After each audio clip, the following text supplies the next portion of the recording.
What's going on, home improvement bitches? Lowest of the most.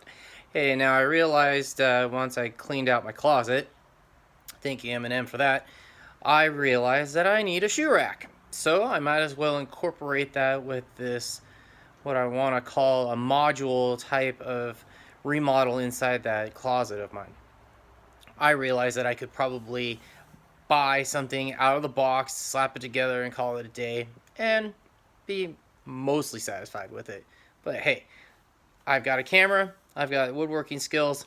Let's just get to work and see what I can come up with.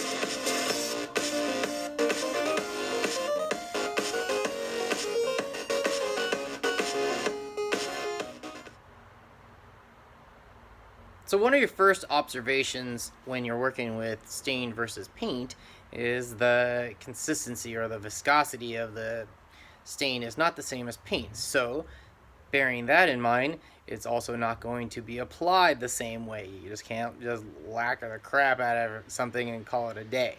You have to use smooth, long strokes, not here.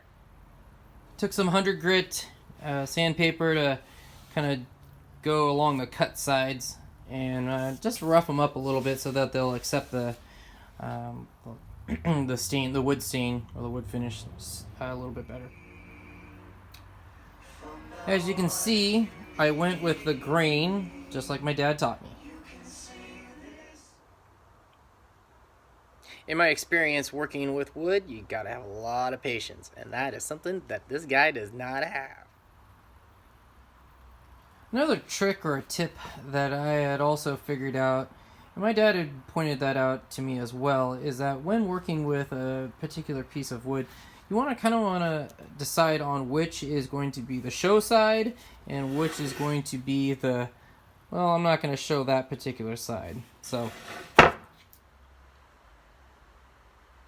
granted, the imperfections of wood are kind of lends itself to its personality. On the same token, you also want to put your best foot forward because first impressions often last. Well, of course, it wouldn't be a steampunk project of mine without that galvanized piping. I'll have to start off with this. I actually bought out the local Home Depot of half-inch floor flange, which is not exactly the easiest to say on camera. So I sprayed painted a fresh coat of black paint, even though it's black iron. It has a tendency of having a very greasy finish. So I'd rather just throw on some black paint, put on a clear coat after that. That way it just takes all the questions out of it. I said it once and I'll say it again. Patience is a virtue. So now I gotta kick back, relax, do something else, let this stuff all dry. And until tomorrow, deuces for now.